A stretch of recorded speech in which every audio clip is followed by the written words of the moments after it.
मित्रों नमस्कार। Parameter of law के इस चैनल में मैं आपका मित्र रिटायर्ड जज अशोक शर्मा आपका हार्दिक अभिनंदन करता हूं।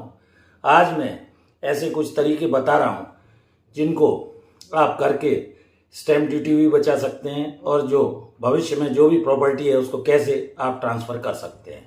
तो ये what are the legal ways to transfer of property. जो भी कोई आपकी प्रॉपर्टी है, संपत्ति है, रुपया पैसा है, इमूवेबल प्रॉपर्टी है, मूवेबल प्रॉपर्टी है, इसे आप ट्रांसफ़र करना चाहते हैं, अपने लोगों को देना चाहते हैं, किसी और को बेचना चाहते हैं, तो कुछ ऐसे महत्वपूर्ण तरीके हैं जिनको आपको जानना चाहिए। प्रॉपर्टी को ट्रांसफ़र कैसे करें ये इस वीडियो में मैं बताऊंगा। वीडियो शुरू से अंत तक देखिए, वीडियो बहुत महत्वपूर्ण है। प्रॉपर्टी को ट्रांसफ़र करने के वैसे तो बहुत सारे तरीके हैं, लेकिन कुछ ऐसे महत्वपूर्ण तरीके हैं जिन्हें आपको जानना चाहिए। प्रॉपर्टी ट्रांसफ़र करने के लिए आप सेल डीड कर सकते हैं, विल कर सकते हैं, गिफ्ट डीड कर सकते हैं, पावर ऑफ अटॉर्नी से कर सकते हैं, रेलिंक्विश डीड कर सकते हैं, इन्वेस्टमेंट के लिए ये आप सेटलमेंट डीड कर सकते हैं। ये बहुत सारे तरीके हैं। आप सेल डीड को जैसा सबसे पहले समझें विक्रय विलेख। कोई भी प्रॉपर्टी जो आपको ट्रांसफ़र करनी है, उदाहरण के तौर पर ए अपनी प्रॉपर्टी बी को बेचना चाहता है, तो सबसे पहले एग्रीमेंट टू सेल करेगा वो। जैसे मान लीजिए प्रॉपर्टी की कीमत 10 लाख रुपए है, 1 लाख रुपए बयाने के तौर पर दे देगा और 6 महीने के अंदर रजिस्ट्री कराने का लिखेगा। बचे हुए 9 लाख रुपए देने पर वो रजिस्ट्री सेल डीड के रूप में रजिस्ट्रार के यहाँ जाकर 2 विटनेसेस के जरिए आप उसको वकील के माध्यम से रजिस्ट्री करा सकते हैं। तो ए ने अपनी प्रॉपर्टी बी को 10 लाख रुपए में बेची। इसका यही तरीका है कि दो तरह, एक सेल एग्रीमेंट टू सेल पहले करेगा, 1 लाख रुपए बयाने के देगा, बाद में 9 लाख रुपए और देकर उसको एग्रीमेंट टू सेल 2 विटनेसेस के सामने रजिस्ट्रार के यहाँ करा लेगा।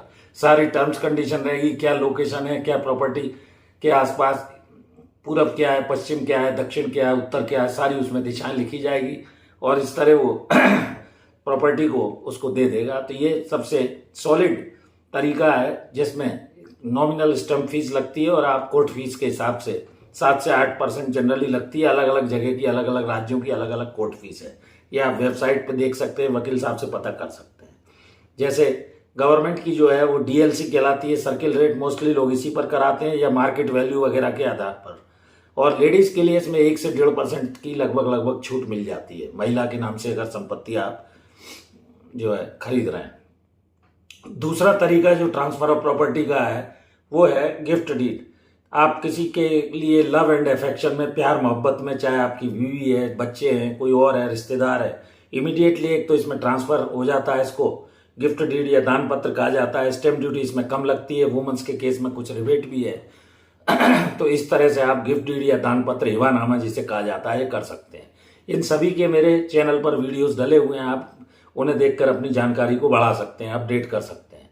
पावर ऑफ अटॉर्नी, ये मेरी राय में एक वैलिड इंस्ट्रूमेंट या एग्रीमेंट जो भी है वैलिड इंस्ट्रूमेंट नहीं कहलाता है। ऐसा सूरज लैंप के इंडिया केस में पावर ऑफ अटॉर्नी के संबंध में माननीय सर्वोच्च न्यायालय का व्यू आया था। तो आपस में जब तक ट्रस्ट ना हो ऐसी गलती कृपया ना करें। पावर ऑफ अटॉर्नी से किसी भी प्रॉपर्टी को ट्रांसफर ना करें, ये मेरी व्यक्तिगत आपको सलाह और राय है।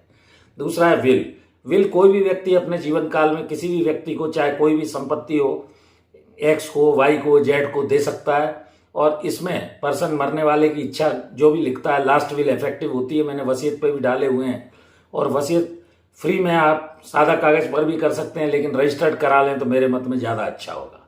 तो ये आपको जानना चाहिए। 2 से 5 हज़ार रुपये का ज़्यादा से ज़्यादा खर्चा आता है। रजिस्ट्रार ऑफिस में 2 अटेस्टिंग विटनेस रहते हैं। फ्री कंसेंट से होती है, बिना किसी दबाव के। जो भी प्रॉपर्टी आपको किसी व्यक्ति के नाम वसीयत करनी है या आपकी मृत्यु के बाद उसको वो प्रॉपर्टी मिल जाएगी। लेकिन इसका नेगेटिव एस्पेक्ट यही है कि इसको कई बार चैलेंज कर दिया जाता है कोर्ट ऑफ लॉ में, और जब चैलेंज किया जाता है कि वसीयत सही नहीं है तो वो थोड़ा सा लंबा समय लगता है। आपके पास सही गवाह होने चाहिए जो उस समय तक जिंदा रहें, कम आयु के गवाहों को लें।